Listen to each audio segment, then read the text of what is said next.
Kalau menurut saya sih basic skill seorang entrepreneur is sales. Sales. Yes.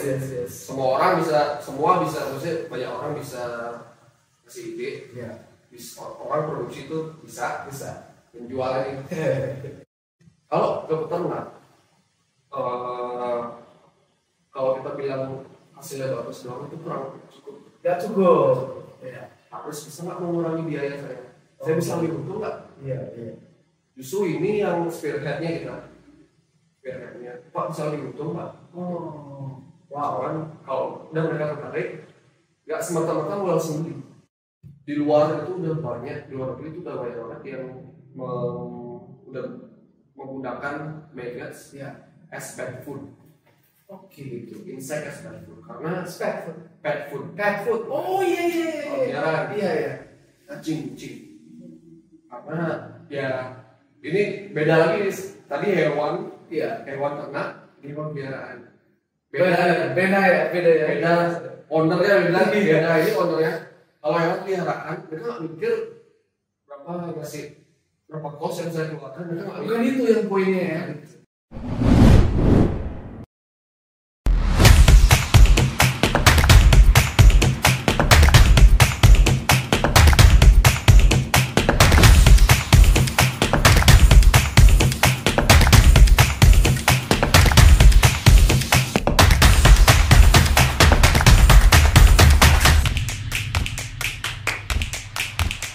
Tadi Mas cerita soal bagaimana kalau peternakan untuk kompos itu butuh lahan yang besar gitu ya. Sedangkan untuk maggot ini secara umum itu lebih sedikit per meter square-nya yang bisa menghasilkan pupuk yang lebih banyak gitu ya.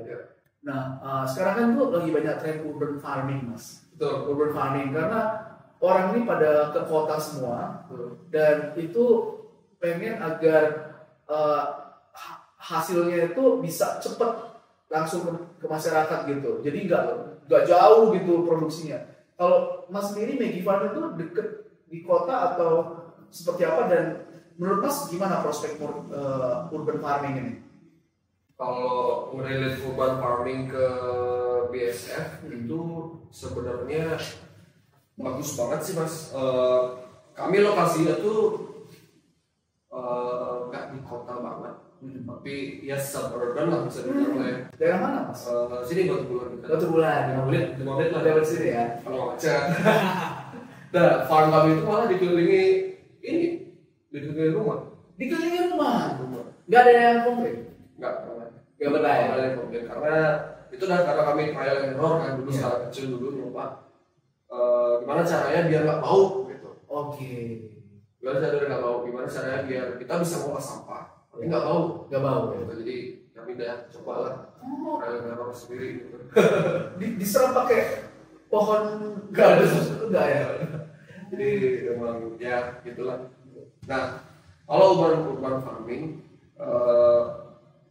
kami sendiri sebenarnya tuh merasa bahwa idealnya si maggot ini justru farmingnya semakin dekat ke sumber sampahnya. Sumber sampahnya, ini menarik ini. Sumber sampahnya. Kami mikirnya gitu, karena sumber sampah yang paling gede tadi apa? Household. Terus kalau di Bali restoran. Banyak ya. Iya. Jadinya makanya kalau misalnya mendekatkan BSF ke sumber sampahnya itu akan lebih mengurangi emisi karbon transportasi. Iya, betul. Terus misalnya harusnya sampahnya udah fresh dong. Iya. Terus sampah restoran tuh, sampah di hari itu langsung dikasih. Betul. Kalau misalnya di pick up, ya kalau pick upnya hari itu, lu lagi pick upnya besok. Iya. Lu nggak bisa besoknya lagi. Jadi udah dari berhidratum biasa. Itu. Ya bagus ya. Nah itu yang bikin bau Mas. Itu yang bikin bau. Jadi baunya itu pentingnya untuk orang kita pengen hilangkan bau. Iya betul juga. Ibarat saya ngurusin sampah tapi ya nggak baunya, ada baunya, cuman nggak yang mengganggu gitu. Oke. Karena ada bau TPS, ada bau TPA bau gitu. Nah kami sekarang udah pelan-pelan sih untuk mencoba ke arah sana. Iya. Oleh karena itu kami sekarang ada kerjasama juga nih sama hotel di Nusa Dua. Oh, wow. Ya, hotel Nusa Dua. Mereka memang pengen untuk lebih sustainable. Kalau nggak salah sampah makanan mereka itu satu hotel itu aja sebulan itu hampir 5 ton. Gede banget ya. 5 ton loh. Iya. Satu hotel 5 ton. itu hotelnya gede sih sebenarnya. Ya tuh hotel gede 5 ton, hotel kecil berapa? 1 ton. Sampai 1 ton. Iya. Nah itu kalau kami mikir kok gitu misalnya tapi bersama Oh iya, benar jauh sih. belum kos lagi belum ini gitu kan manpower gitu kan. Maksudnya nah, mereka juga terbuka dengan ide oke gimana kita mau lama-lama nih di hotel sendiri gitu. Oke, menarik. Langsung di situ. Jadi kami support di sana Mas. Jadi semacam konsultan. Semacam konsultan ya. Maksudnya kami di sana itu consulting sama kami supply baby-nya. Jadi mereka nggak ngurus satu siklus karena pasti nggak pusing. Oke. Jadi mereka khusus ngurus apa makanannya. Feeding aja. Jadi jam hari kasih makan. Udah selesai 1 jam selesai. Kembali lagi ke kerjaan selesai. Itu jadi kita udah trial berapa kali ya? Ini bukan trial yang ketiga kayaknya. Itu masih skala kecil baru 5 box. Oke. 5 box itu seminggu nyampe sih 100 kilo. 100 kilo ya? Sampah. Wow. Dari 5 box baru. Iya. 100 kilo sampah. Dan kita udah lihat trennya selama 3 trial ini sekitar 100 kilo. Oke. Gitu. Jadi 100 kilo bisa seminggu. Kalau dia 1 bulan bisa 6 ton. Oh berarti butuh berapa box nih? Iya. Biar sampah makanan hotel tuh nggak keluar dari hotel. Itu. Oh, selesai di situ ya. Terus dikasih ke tanaman-tanaman sekitar hotel. Pupuknya mereka minta, nuggetnya kita ambil. Gitu. Oh jadi nuggetnya diambil, kotorannya itu yang kilogram itu untuk mereka pakai. Iya, pupuknya mereka pakai. Karena banyak tanaman kan. Iya. Mereka bisa pakai bakpia pupuk. Oh. Mereka bisa lebih brand image lebih bagus. Iya. Terus saya juga bilang, ini kalau kita jalan, ini bisa jadi atraksi nih buat turis yang Benar. Ekoturism ya. Iya, maksudnya bisa dijual sebagai package, something anak-anak, misalnya anak feeding the larva gitu. Iya benar. Ya kan, jadi banyak banget potensinya mas, positifnya banyak banget. Gitu. Jadi makanya kita trial dulu, kita lihat gimana. Cuman misi kedepannya sama mereka tuh adalah semua sama makanan yang mereka. Dan ada beberapa sih hotel yang sekarang kami juga kontak juga. Iya. Ada yang tertarik ngurus satu siklus semua. Oke, kami siap. Ada yang modelnya tuh nggak bisa ke satu siklus gitu. Oke, kami siap. Artinya nanti kami itu cuma sebagai apa ya kayak oke kami fokusnya untuk menjual pertama sama untuk produksi babynya. Betul. Karena sampahnya udah mostly diolah di sana. Kami visinya itu seperti itu untuk membuat Islam sister facilities lah kami. Nggak cuma di hotel restoran, kami terbuka ke TPS juga sebenarnya. TPS di Bali ada satu di Ubud, kami udah sedang komunikasi juga. Oke. Mereka udah pernah bikin bagus, tapi selalu kendalanya tuh di sana mas. Kendalanya tuh di gimana biar satu siklus nih jalan terus. Oh iya. Kalau TPS kan sampah nggak jadi masalah dong. Betul. Sampah semua. Sampah terus. Mereka, aduh beli mati nih ini saya gimana ya beli gitu. Jadi itu solusi dari kalau sana bapak mikir urusan siklus dah gitu. Jadi secara desa lebih sustainable juga gitu sih. Jadi kalau dari ke urban farming household pun sebenarnya bisa. Household bisa ya, bisa lah household ya. Bisa. Saya pernah sempat juga trial ke household, cuma itu ke teman sekitar 3 orang ya. Karena itu masih teman ya, karena trial ya. Mereka nyaman sih dengan itu. Pertama mereka lebih aware lah, lebih awareness lah tentang sustainability. Kalau kami mikir untuk household, belum semua household ini aware untuk sama sendiri dengan mega gitu. Karena di Bali itu misalnya di kampung gitu ya, di desa sama makanan tuh kadang dikasih ke ternaknya. Kalau punya ternak nih, babi, ayam, gitu, bebek, apalagi gitu. Jadi kalau di kampung untuk masalah sama makanan itu nggak terlalu masalah sebenarnya. Betul. Kalau di kota nih baru. Oh iya, harus dipindah ya. Ternak babi kan mungkin nggak ada bau gitu, ayam juga gitu kan. Jadi untuk kalau sama makanan itu bisa banget sudah pakai tiga. Konsepnya sama kayak yang tadi. Iya. Kami harus satu box, kita dua box. Kami supply baby di setelah 10 hari atau seminggu kami ambil lagi refill lagi baby yang baru gitu. Jadi emang nambah kerjaan, tapi memang harusnya memang seperti itu gitu kan. Iya.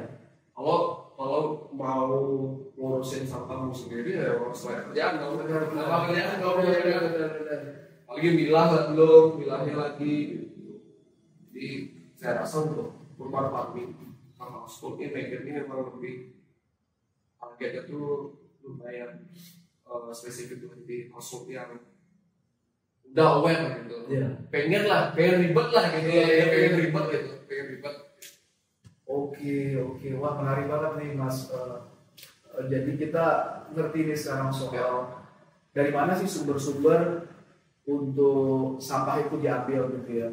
Nah, banyak orang yang membuat satu bisnis itu produksi bisa, tapi kesulitan dalam hal marketing. Kalau Maggie Farm ini tentunya kan masih menantang ya, karena masih awal-awal sekali. Tapi kira-kira sejauh ini perusahaan seperti apa yang mau beli hasil pupuknya? Apakah perusahaan yang memproduksi tanaman atau sayuran organik?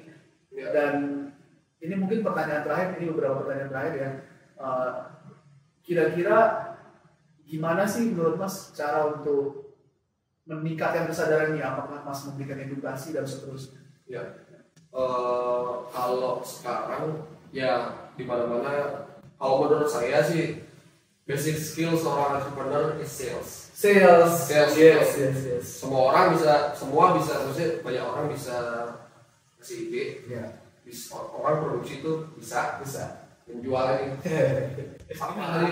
Jadi kami memang lumayan fokus itu di sini sebenarnya. Persentase lebih banyak di sales, di dealer. Karena kami pengen menjadi sebuah social enterprise yang bisa berdiri sendiri gitu. Dalam artian nggak rely on visi lah atau investment itu rely ke sana gitu, grants lah apalah gitu. Gimana caranya kami bisa berdiri sendiri nih dengan jualan sendiri, profit di lagi gitu ya. Gitu. Jadi di sini tantangannya adalah kalau si Megan itu langsung ke peternak lele, ayam, babi. Itu dimakan nama lele, ayam? Iya. Itu sebenarnya sehat, bagus banget. Justru lebih sehat ya.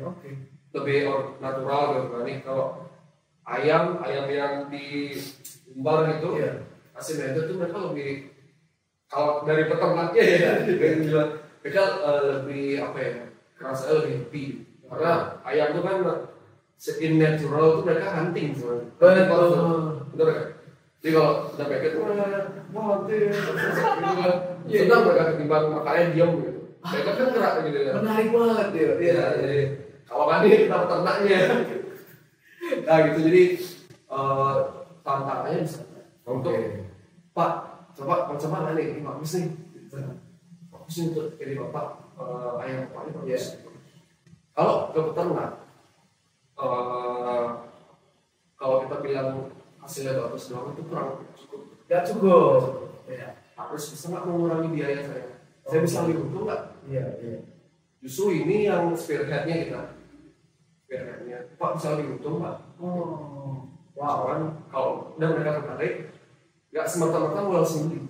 Iya. Peternak dong, karena mereka punya sebelumnya bertahun-tahun seperti itu kayak sama ya. Kayak cara itu mau switch lagi nih gimana nih, benar nggak? Makanya kami biasanya itu kasih klien. Jadi dalam artian, bisa pernah ini, Pak, sebulan saya supply ya. Oh gitu. Tapi satu kolam aja.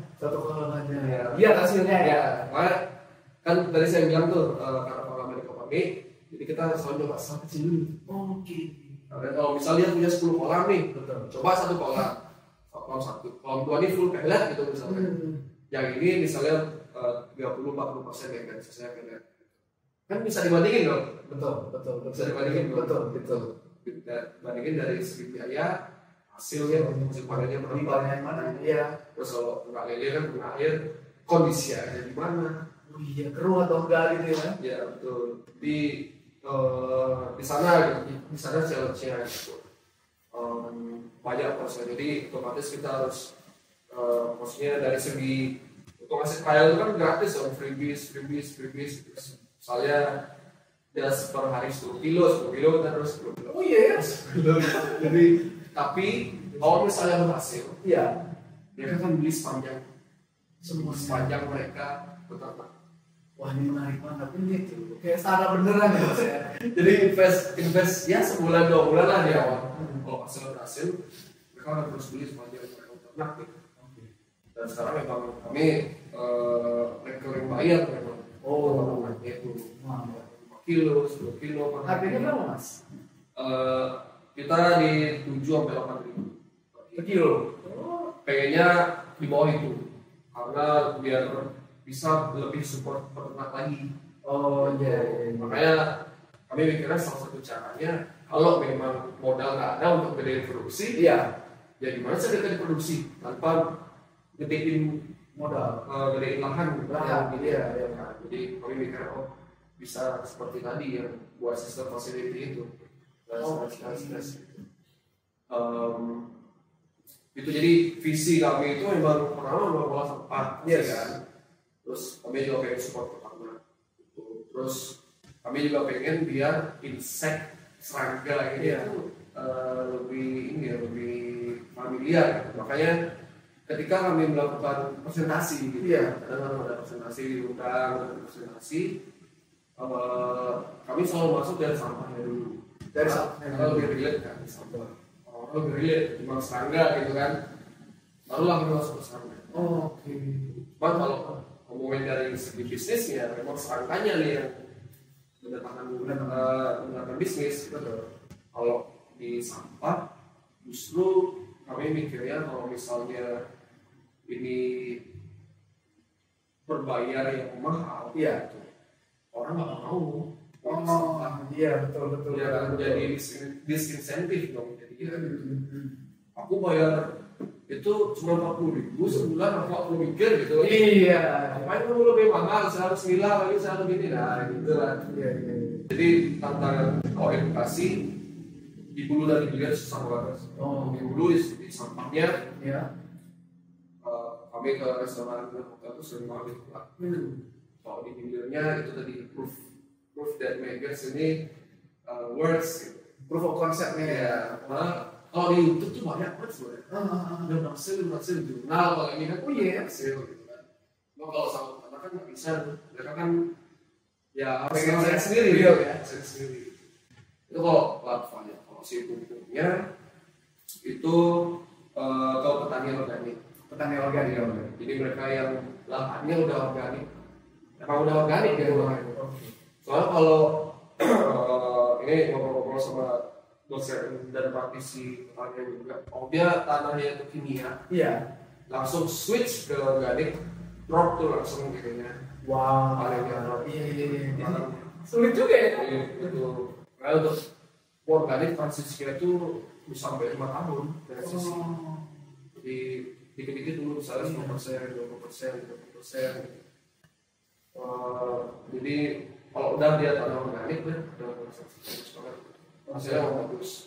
Kalau pupuknya BSM ini justru kami merasa ini murah harga ya. Pupuk kan kami harganya sudah 1.500 lah per kilo. 1.500 ya, 1.500 per kilo. Oh tadi apa yang 8.000 itu larvanya. Larvanya itu untuk peternak hewan. Oh ini yang pupuknya kan petani. Sayur organik, tani bunga organik. Oh iya. Padi organik, Kol apapun gitu ya. Sama tanaman hias bisa tanaman merah something gitu. Tanaman hias bisa juga. Jadi sebenarnya market ini banyak banget. ini mas. Iya. Kami baru aja launching sebulan anjing. Wih, apa itu? Iya. Menarik aja. Jadi setelah kami lihat ternyata hewan peliharaan itu juga ada carbon footprintnya yang tinggi gitu. Karena makan ikan, beef, pork, chicken gitu kan. Ya itu kembali lagi ke source-nya gitu. Karena kalau ngomongin animal feed gitu, mostly komposisi utamanya itu kan protein ya. Protein ini datangnya dari mana nih? Misalnya untuk pakan ternak gitu, lele. Protein ini datangnya itu dari ikan di laut. Iya. Laut itu ya overfishing lah. Dalam konteks inspirasi segala macam ya seperti itu overfishing lah jatuhnya. Jadi mereka belum beranak lagi dari kita tangkap lagi. Iya. Dia data dari FAO juga udah 1/3 ya kalau nggak salah. Dan ocean fish itu udah overfish. Oh gitu ya? Seperti dari ocean ya? Jadi apa ya? Mau perlu ada ini nih, perlu ada alternatif protein. Salah satu insect. Jadi di luar itu udah banyak, di luar negeri itu udah banyak orang yang udah menggunakan maggots as pet food. Gitu. Insect as pet food. Karena pet food. Oh iya. Kucing. Karena ya ini beda lagi. Tadi hewan ternak, ini hewan peliharaan. Beda ya. Ownernya beda. Ini ownernya. Kalau hewan peliharaan, mereka nggak mikir berapa kos yang saya keluarkan. Mereka nggak mikir. Bukan itu yang poinnya ya. Iya. Justru ini benefitnya. Beda. Kalau yang tadi ini kosnya dulu. Harganya segini tua dah. Kalau ini lebih ke benefit. Apalagi kalau misalnya ownernya itu cares about sustainability. Betul. Jangan cares about environment, waste, tinggal di Bali. Jadi kita baru aja launching itu sekitar 1,5 bulan yang lalu. Dan masih penetrasi pasar sih. Itu dalam artian ya traditional sales, buka good event. Keren. Nawarin kerja sama juga sama pet shop, sama dog park. Di Bali kan banyak banget ya anjing kan. Oh iya ya, kita Bali itu terkenal anjingnya ya. Dia berkeliaran lah gitu. Buat visinya banyak banget. Salah satu juga di startup di Singapura itu membuat biosemiconductor dari maggots. Bayangin nggak tuh, gila tuh. Gimana ya? Itu untuk electricity loh. Jadi mereka mungkin gerak gitu ya, terus nanti ada getaran.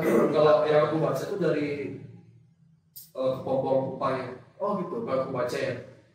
Terus ada juga yang mengekstrak kalau nama zat itu kitin atau kitosan dari maggot. Iya. Itu buat kosmetik. Wah. boleh nih. Terus si maggot ini ada oilnya, Iya. ada minyaknya. Itu bisa buat kosmetik, bisa buat sabun, bisa buat biodiesel. Biodiesel juga bisa, buat bakar ya. Wah. Jadi banyak banget mas, sebenarnya banyak banget yang bisa difungsikan semua itu. Betul. Cuman itu untuk ke level sana butuh lab yang sophisticated dong. Ini untuk pakan ternak itu yang first step-nya sih. Betul. Berarti kami pengennya ya gimana cara maggot ini bisa banyak lah ini produknya gitu. Keren mas. Itu jadi wah gila sih. Lalu juga kadang-kadang lihat lagi di YouTube gitu, ada inovasi di kan saya follow top insect company ya di world gitu kayak mereka udah masuk ini, masuk pet food, udah masuk ini, mereka udah kerja sama Cargill yang produsen pakan ternak. Cara pompahan keren gitu. Maksudnya kalau mereka udah determine the market tuh kayak gimana, kita di bawah-bawah ini ngikut aja udah. Betul. Iya kan? Gila tuh investmentnya. Jadi kalau ngomongin tantangan sekarang tuh masih ya tipikal new business. Business tipikal ya. Di hulu sama di tengah ini masih gimana cara biar efisien secara cost, gimana cara biar lebih berdampak. Gimana cara jualan. Gimana sih jualan gitu, jualan. Cuma ya kami rasa sekarang kami pengen setahun ini bangun fondasi dulu. Fondasi dulu, gimana caranya biar at least kita punya customer base gitu ya. Ini nanti kan taktik-taktik yang lain untuk kita lebih growing itu ada. Banyak banget. Nah, Margot masuk ke desa ya bisa. Iya betul ya, itu memang budaya Indonesia. Menarik. Ya teman-teman mungkin tadi sudah dengar ya dari Mas Soma betapa banyak sekali produk yang bisa dihasilkan dari insect farming ini, dan ini insight-insight yang kita baru tahu ketika langsung ketemu foundernya ini Mas. Mungkin ini pertanyaan terakhir nih Mas. Ya. Bagi teman-teman di luar sana ya yang lulus kemudian mereka pengen jadi social eco entrepreneur. Dan ini kan membutuhkan proses yang panjang ya Mas, iterasi karena masih baru juga, belum ada cara yang benar gitu. Apa advice Mas untuk mereka sehingga mereka bisa berhasil dan mulai membangun fondasi seperti yang Mas sudah buat sejauh ini? Kalau kemarin saya jadi masuk ke topik sustainability and development ini karena kerja. Karena kebetulan salah satu yang terbaik lah di Indonesia gitu. Jadi di sana apa ya, life changingnya tuh di sana. Jadi di sana saya aku orang Bali, aku mau berdampak nih, mau Bali, aku mau berkontribusi buat Bali gitu. Itu jadi di sana lah rasanya gitu. Kalau saran ke teman-teman gitu mungkin kayak apa ya, mulai dari daerah sendiri mungkin.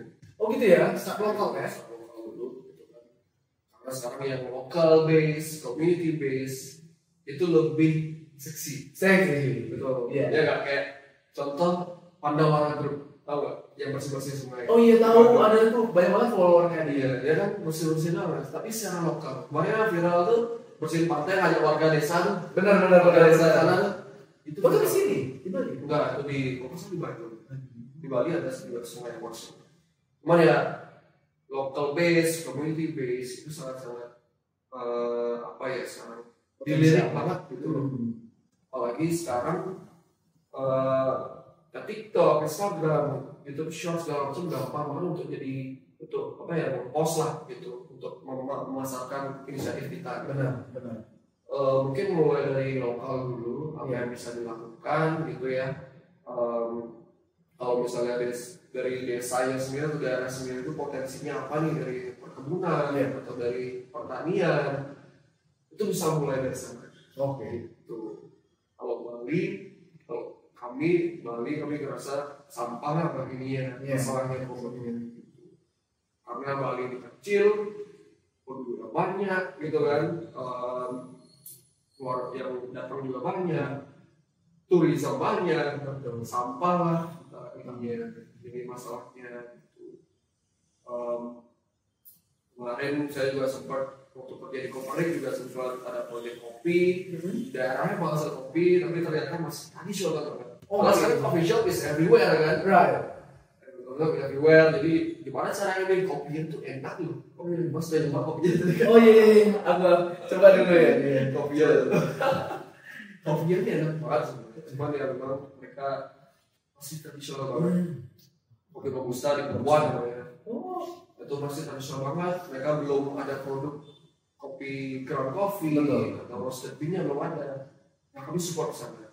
Jadi menjual itu yang added value ya, yang produk yang lebih tingginya. Gitu. Mungkin kalau teman-teman yang pengen berdampak ke lokal daerah sendiri seperti itu sih, mulai dari potensi daerahnya seperti apa. Karena sekarang misalnya daerahku banyak kelapa, aku bisa bikin apa? Tinggal search saya di Google. Iya kan? Tinggal search di Google, di daerah lain tuh ada potensi apa? Di sini belum ada. Aku coba bikin di sini. Gitu.